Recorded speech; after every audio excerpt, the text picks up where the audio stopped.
आज की इस क्लास में मुताला करेंगे बच्चों हमारी दरसी किताब ख़ियाबान उर्दू के सबक नंबर 15 का, जिसका उन्वान है सहरा की दुआ। सहरा की दुआ एक नज़्म है और ये हफीज़ जलंधरी के शाहनामा इस्लाम से लिया गया है। और इस नज़्म के बारे में आपको बता दूं मैं कि इस्लाम की बड़ी हस्तियां, इस्लाम की अहम शख्सियात के हवाले से शाहनामा इस्लाम में हफीज़ जलंधरी ने बात की है। हफीज़ जलंधरी के शाहनामा की दूसरी जिल्द से इसको अखज़ किया गया है।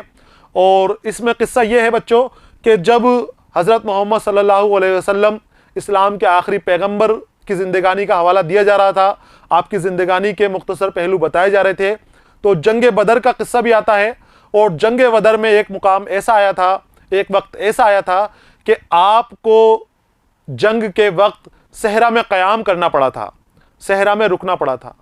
तो उस वक्त आप जब सहरा में रुके तो सहरा की क्या हालत है, रेगिस्तान क्या सोचता है आपके बारे में, किस तरह से वो अपने रेगिस्तान होने की वजह से शर्मिंदा है, अपने ऊपर पड़ रही गर्मी की वजह से शर्मिंदा है, अपने पानी नहीं मिलने की वजह से वो शर्मिंदा है, और अपने रब से किस तरह दुआ मांगता है, किस तरह वो अपने रब से अर्ज करता है, दरियाफ्त करता है, शिकायत करता है अपनी तिश्ना लबी की, अपने बारे में अपनी गर्मी की शिकायत करता है।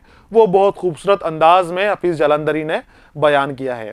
तो सहरा की दुआ दे रखी है यहाँ पर कि सहरा अब जब जमात आके रुक गई, हज़रत मोहम्मद सल्लल्लाहु अलैहि वसल्लम और आपके सहाबी आपके साथ वहाँ रेगिस्तान में आकर रुक गए, क़याम कर लिया, डेरा डाल लिया, अब पानी नहीं मिल रहा, तो रेगिस्तान शर्मिंदा किस तरह से होता है, सहरा की दुआ में देखते हैं। हम सबक को मैंने 3 हिस्सों में तकसीम किया है। पहले हिस्से में हमने हफीज़ जलंधरी और शाहनामा इस्लाम के हवाले से बात की थी।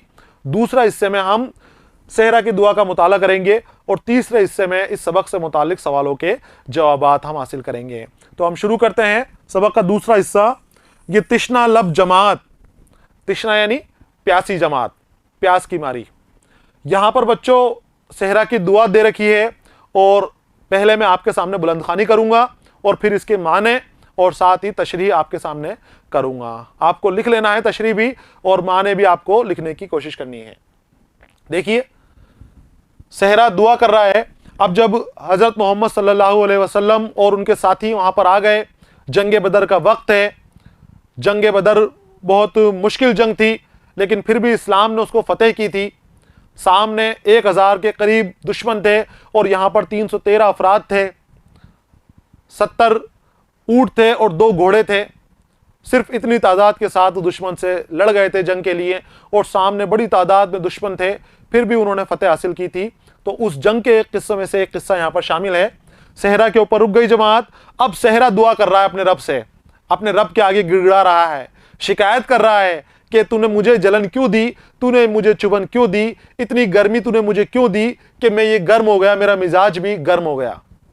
देखिए ये तिश्ना लब जमात जब यहां पर रुक गई आकर, दुआ की दामन सहरा ने दोनों हाथ फैलाकर, कि ऐ सहरा को आतिशनाक चेहरा बख्शने वाले, रुखे खुर्शीद को किरणों का सहरा बख्शने वाले, अजल के दिन से अब तक भाड़ में भनता रहा हूं मैं, सदाए रो दोबारा दूर से सुनता रहा हूं मैं, हुआ हूं जब से पैदा जान पानी को तरसती है, मेरे सीने के ऊपर आग की बदली बरसती है। ये सहरा दुआ कर रहा रेगिस्तान से। और वो कैसे कहता है, वो कहता है तिश्ना यानी प्यासे लब, तिश्ना लब प्यासे लब, सूखे हुए होंठ। ये तिश्ना लब जमात, वो प्यासी जमात, जब पानी के नहीं मिला उसको, वो आके वहां पर क़याम कर लिया उस जमात ने, जहां पर सहाबा भी थे और हज़रत मोहम्मद सल्लल्लाहु अलैहि वसल्लम भी थे, उनके मवेशी भी थे, जानवर भी थे जिन पर लड़ रहे थे और पैदल सवार सभी थे साथ में।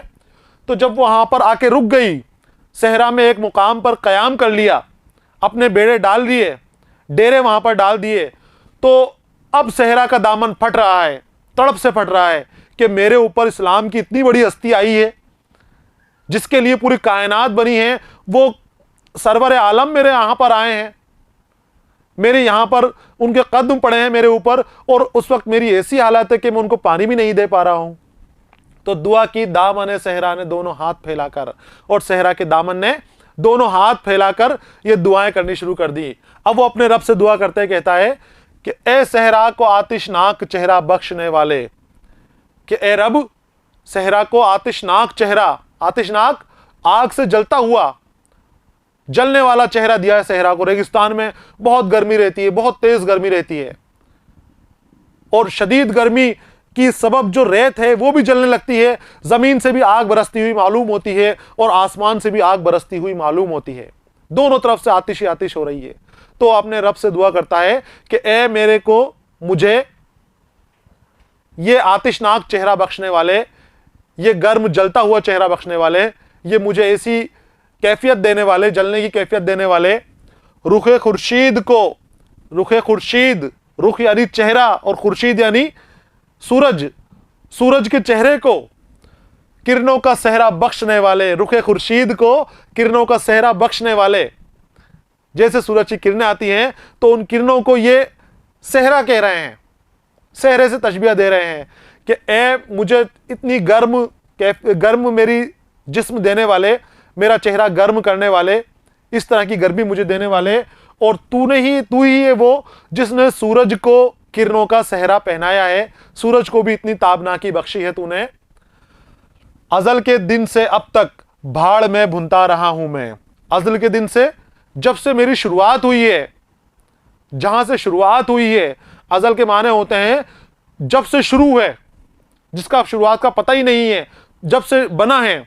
तो जब से कहता है कि जब से मैं बना हूं, जब से मेरी पैदाइश हुई है, मैं इसी तरह भाड़ में बुनता रहा हूं। भाड़ जिसके अंदर चने बुनते हैं, भट्टी, बहुत गर्मी रहती है उस भट्टी के अंदर, ऐसे ही रेगिस्तान भट्टी की तरह तपता है, भट्टी की तरह जलता है।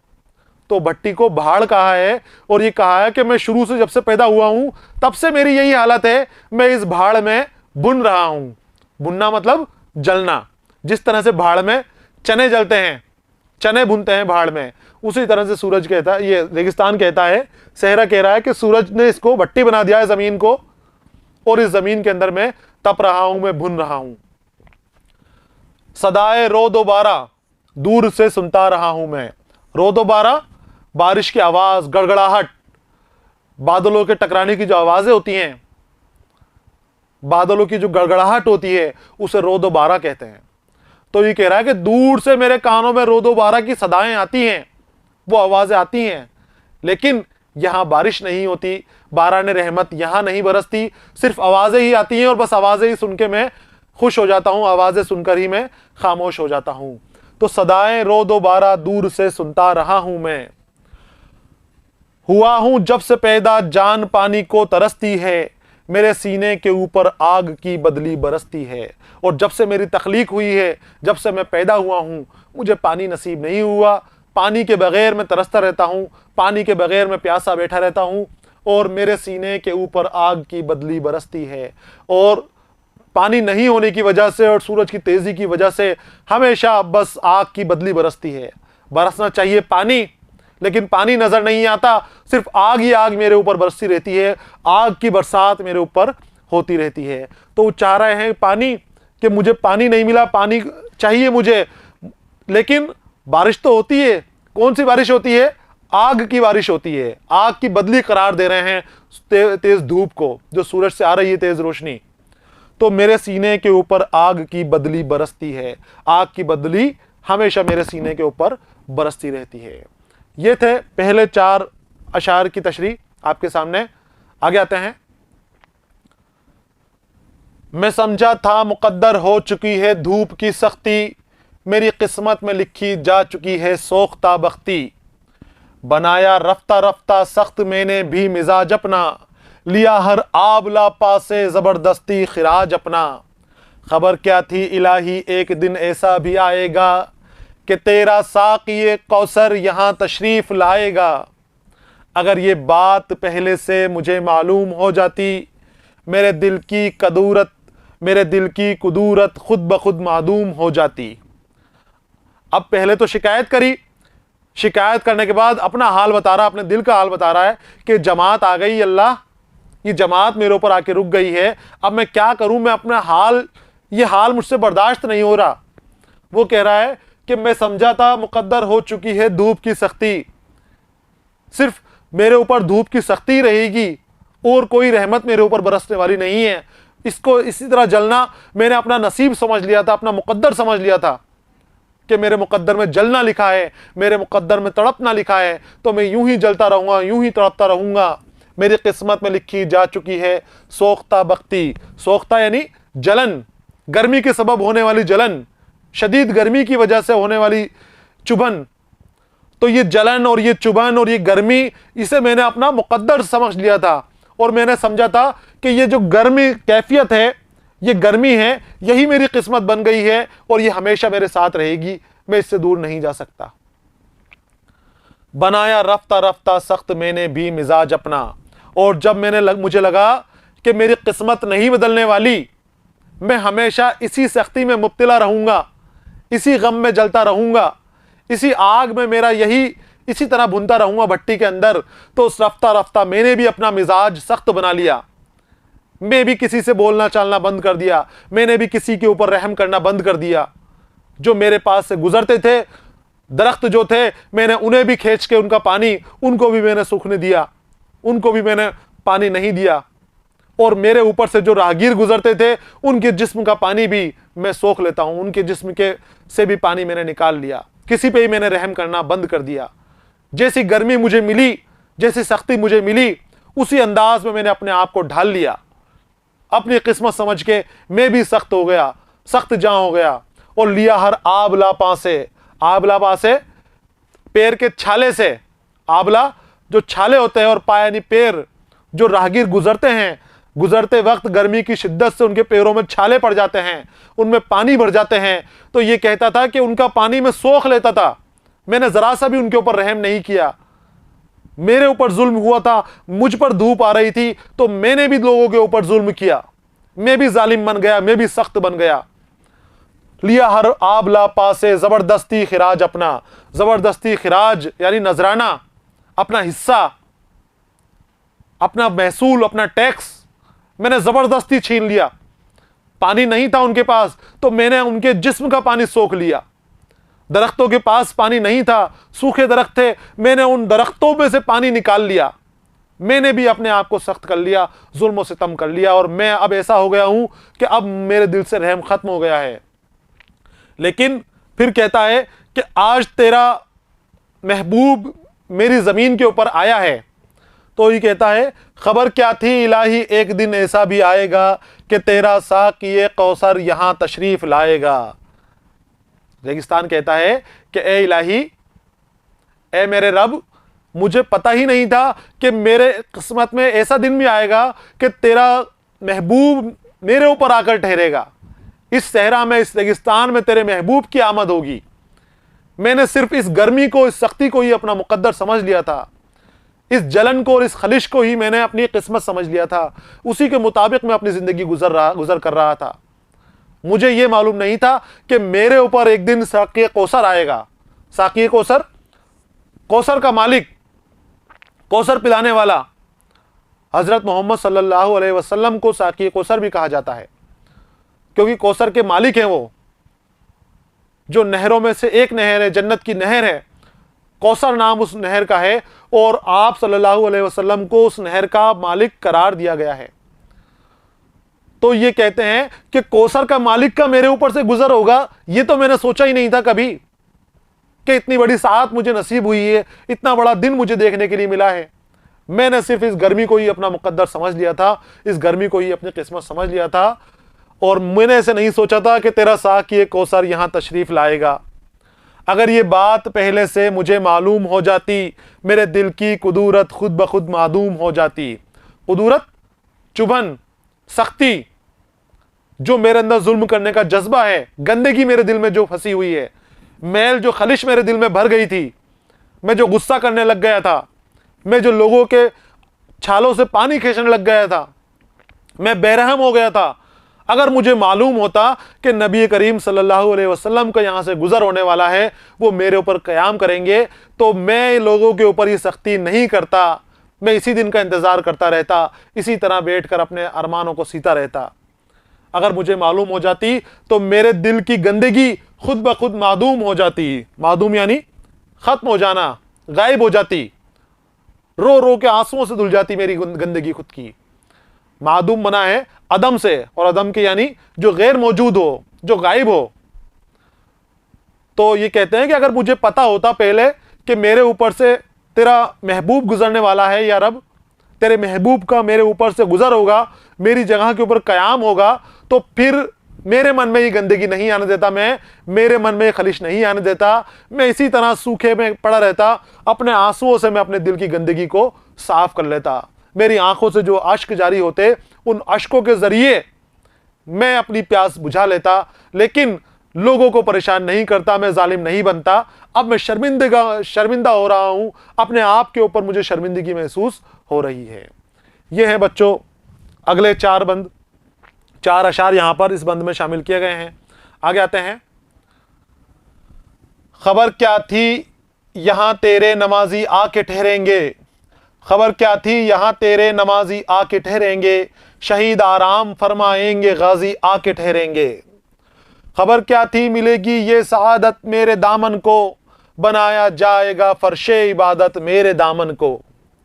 खबर होती तो मैं शबनम के कतरे जमा कर रखता, छुपा कर एक गोशा में मुसफ़ा हौज भर रखता। वो पानी इन मुक़द्दस मेहमानों को पिला देता, वो पानी इन मुक़द्दस मेहमानों को पिला देता, मैं अपनी तिश्नगी दीदार हजरत से बुझा लेता। कितनी दर्द भरी फरियाद अपने रब की बारगाह में कर रहा है, अपने रब से इल्तिजा कर रहा है। उस जमात को देखकर, वो प्यासे लोगों को देखकर, हजरत मोहम्मद सल्लल्लाहु अलैहि वसल्लम का दीदार कर कर ये दर्द में तड़प रहा है, खुद के ही दर्द में तड़प रहा है, खुद ही अलम के अंदर अल्लाह से दुआ किया जा रहा है। वो कहता है कि अगर मुझे पता होती कि मेरे ऊपर ये नमाजी आने वाले हैं, ये सहाबा आने वाले हैं, तो मैं शहीद आराम फरमाएंगे गाजी आके ठहरेंगे। अगर मुझे पता होता कि जो शहीद होने वाले हैं ये मुझ पर आराम करेंगे, ये जो गाजी हैं जीतने वाले हैं ये मुझ पर आराम करेंगे, ये जो नमाजी हैं ये मुझ पर आराम करेंगे, अगर मुझे मिल जाती तो मैं कैसे ना करके किसी भी तरह इनके लिए पानी का इंतजाम कर लेता। जैसे मैं कर सकता था, जो मेरी कुव्वत थी उसके मुताबिक मैं इनके लिए पानी का इंतजाम करता, लेकिन मुझे खबर ही नहीं थी। खबर क्या थी यहां तेरे नमाजी आके ठहरेंगे, तेरे रब के नमाजी, शहीद आराम फरमाएंगे गाजी आके ठहरेंगे। शहीद और गाजी क्यों कहा गया है? क्योंकि उसके बाद जब वो जंग के लिए जाएंगे तो उन सहाबा में से कुछ शहीद होंगे और बाकी गाजी होंगे, यानी कि फतेह हासिल कर लेंगे। तो फातेह भी यहां पर हैं और शहीद भी यहां पर हैं, दोनों बुलंद दर्जे के हैं। फातेह का दर्जा भी बुलंद है और गाजी का दर्जा भी बुलंद है, और नमाजी का दर्जा तो बुलंद है ही। तो अगर ये कहता है कि मुझसे गलती हो गई, मुझे पता ही नहीं था कि मेरे ऊपर गाजी भी आने वाले हैं, मेरे ऊपर फातेह भी आने वाले हैं, मेरे ऊपर शहीद भी आने वाले हैं, और मेरे ऊपर से नमाजियों का भी गुजर होने वाला है। और खबर क्या थी मिलेगी ये सआदत मेरे दामन को। सआदत माने ये शर्फ, ये किस्मत मेरी ऐसी नहीं थी कि मुझ पर इतनी बड़ी करम किया जाए, ये हालत मेरी बयान की जाए। बनाया जाएगा फर्शे इबादत मेरे दामन को, और मुझे पता नहीं था कि मेरे दामन को ही फर्शे इबादत बनाया जाएगा, मेरे ऊपर ही बैठकर इबादतें की जाएंगी। मैंने तो सिर्फ सख्ती को और गर्मी को ही अपना मुकद्दर समझ लिया था। मुझे यह नहीं पता था कि कोई मेरे ऊपर आके सजदे करेगा, कोई मेरे ऊपर आके अपनी पेशानी को रगड़ेगा, कोई मेरे ऊपर आके अपने अश्कों से आंसू बहाएगा। मुझे तो सिर्फ गर्मी की ही बारे में पता था कि सिर्फ मेरा नसीब में यही है कि धूप आएगी, सख्ती आएगी, आतिश बरसेगी, और उसी में मैं जलता रहूंगा, उसी में मैं तड़पता रहूंगा। तो ये तड़प और ये जलन यही मेरा मुकद्दर बन गया था, यही मेरे नसीब में नहीं था, ऐसी मेरी सादत नहीं थी। ये मुझे सादत हासिल हुई है, ये खुशकिस्मती जो बनी है, इतना खुशकिस्मत तो मैं नहीं था, इतने बुलंद नसीब तो मेरा नहीं था कि इस तरह की मेरे सामने हालत हो जाए। तो मुझे पता नहीं था कि ये मेरी इतनी खुशकिस्मती होगी, ये सादत मुझे मिलेगी कि मेरे दामन को मिलने वाली है कि मेरे ऊपर इतने बड़े बड़े लोग आके आराम फरमाएंगे। खबर होती तो मैं शबनम के कतरे जमा करके रखता, छुपाकर एक गोशा में मुसफ़ा हौज भर रखता। और अगर मुझे पता होता कि इतने अहम और अजीम शख्सियतें मेरे ऊपर आने वाली हैं, इतने बड़े बड़े लोग आने वाले हैं, इस्लाम के बड़े लोग मेरे ऊपर तशरीफ़ लाने वाले हैं, तो मैं शबनम के कतरों को जमा कर रखता। सुबह के वक्त जो शबनम होती है, ओस की बूंदें होती हैं, रेगिस्तान में रात को ओस गिरती है, तो वो ओस रेगिस्तान कहता है कि मैं उस शबनम को जमा कर लेता, उसके कतरों को जमा कर लेता, और कतरों को जमा करते करते मैं एक हौज बना लेता, इतना पानी इकट्ठा कर लेता कि ये उसमें खूब आराम करते। मुसफ़ा यानी साफ किया हुआ, बिल्कुल शफाफ पानी में बना लेता। अगर मुझे पता होता कि इन अजीम शख्सियतों का यहां से गुजर होने वाला है, यहां रुकेंगे, तो मैं इनके लिए शबनम के कतरे जमा कर लेता और शबनम के कतरों से मैं हौज भर लेता। इस हौज में ये नहाते, गुसल करते, वुजू बनाते, इनके मवेशी जो इनके घोड़े और ऊंट हैं वो सैराब हो जाते, वो आराम से रहते। वो पानी इन मुक़द्दस मेहमानों को पिला देता, मैं अपनी तिश्नगी दीदार हजरत से बुझा लेता। और वो जो पानी में जमा करता, साफ पानी जमा करता, इनके ऊपर लुटा देता, निसार कर देता, इनसे इनकी प्यास बुझा देता, पिला देता। और मेरी जो प्यास है, जो मैंने पानी पिया है, जो शबनम के कतरे में सोख गया हूं, पी गया हूं, वो मैं नहीं पीता। मेरी जो प्यास है मैं हजरत के दीदार से बुझा लेता। कौन हजरत? हजरत मोहम्मद सल्लल्लाहु अलैहि वसल्लम, उनके दीदार से मैं अपनी प्यास को बुझा लेता। इतना अकीदा, इतने बेहतरीन जज्बात निगारी यहां पर नजर आ रही है। और सहरा के हवाले से यहां पर बात की जा रही है। सहरा अपने जज्बातों का खूबसूरती से इजहार कर रहा है। तो तिश्नगी का मतलब होता है बच्चों प्यास, और दीदार यानी जलवा देखना, नजर देखना, नजारा देखना। आगे आते हैं। मेरे सर पर से गुजरा नूह के तूफान का पानी। अब ये अपने खुद के ऊपर अफसोस भी कर रहा है कि अगर मैं चाहता तो रोज शबनम के कतरे मेरे ऊपर गिरते थे, उन कतरों को जमा कर लेता। और अगर कतरों को भी जमा नहीं करता तो एक वक्त ऐसा भी था कि मेरे ऊपर से नूह का पानी गुजरा था, नूह का तूफान गुजरा था। नूह का तूफान, नूह अलैहिस्सलाम जो इस्लाम के एक पैगंबर हैं, उनके ज़माने में उनकी कौम के ऊपर अजाब आया था। और ऐसा अजाब आया था कि ज़मीन से भी पानी फूट रहा था और आसमान से भी पानी बरस रहा था। हर तरफ पानी ही पानी हो गया था, बड़े बड़े पहाड़ पानी में डूब गए थे, हर तरफ सैलाब हो गया था पानी से। तो उस सैलाब जो आया था वो पूरी दुनिया में आया था, हर जगह पानी पानी हो गया था। और फिर बाद में वो पानी कम हो गया, वो चला गया समुद्र की तरफ, पानी ने रुख कर लिया। तो ये कहते हैं कि अगर मुझे पता होता तो मैं वो नूह के तूफान के वक्त पानी जो आया था उस पानी को रोक लेता, उस पानी को जमा कर लेता। देखिए, मेरे सर पर से गुजरा नूह के तूफान का पानी, तासुफ है कि मुझसे हो गई उस वक्त नादानी। अगर रखता मैं उस पानी की थोड़ी सी खबरदारी, तो हो जाता मेरी आंखों से चश्मे की तरह जारी। ये 70 ऊंट 2 घोड़े यहां सैराब हो जाते, मुजाहिद भी वुजू करते, नहाते, गुस्ल फरमाते। हुजूरे साक़ी कौसर मेरी कुछ लाज रह जाती, मेरी इज्जत मेरी शर्मे अकीदत आज रह जाती।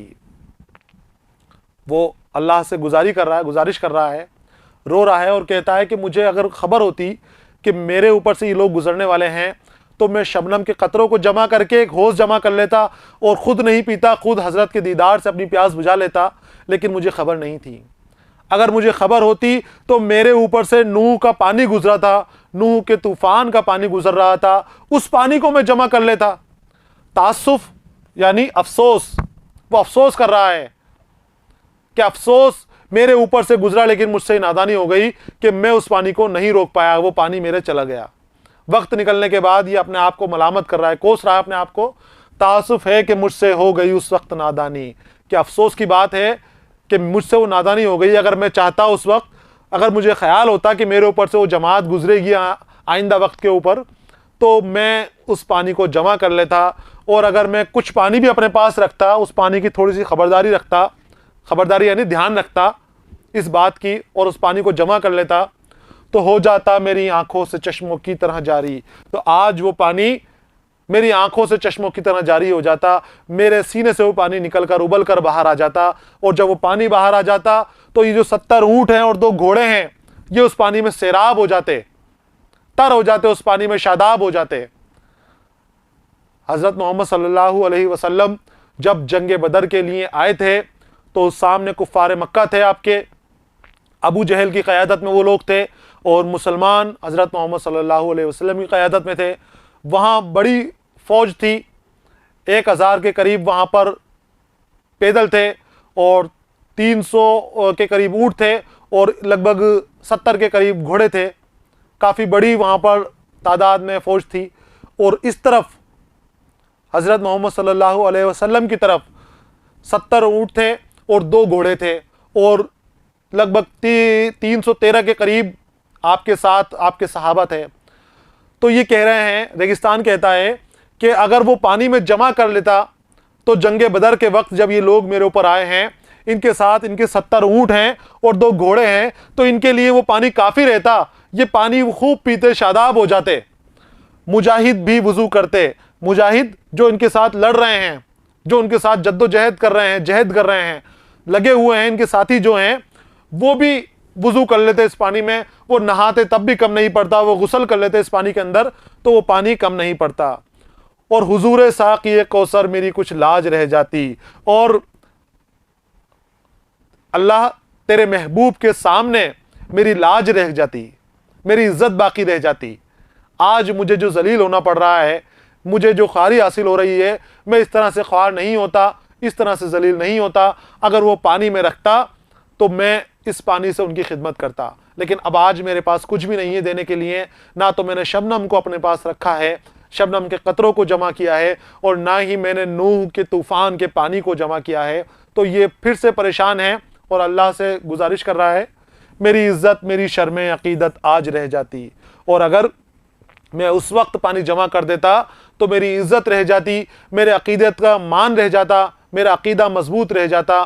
जिसको अक़ीदत यानी जिसको मानते हैं, जो इज़्ज़त करते हैं, वक़ार करते हैं, तौक़ीर करते हैं, तो इस इज़्ज़त का, इस तौक़ीर का, इस अक़ीदे का मान रह जाता, उसका इज़्ज़त बची रह जाती। मुझे इस तरह से जलील होना नहीं पड़ता, इस तरह से ख्वार होना नहीं पड़ता। आगे आते हैं अगले बंद की तरफ। तेरे महबूब के प्यारे कदम इस खाक पर आए, इलाही हुक्म दे सूरज को अब आतिश न बरसाए। अगर अब मेरे दामन से हवाएं गर्म आएंगी तो मुझको रहमतुल आलमी से शर्म आएगी।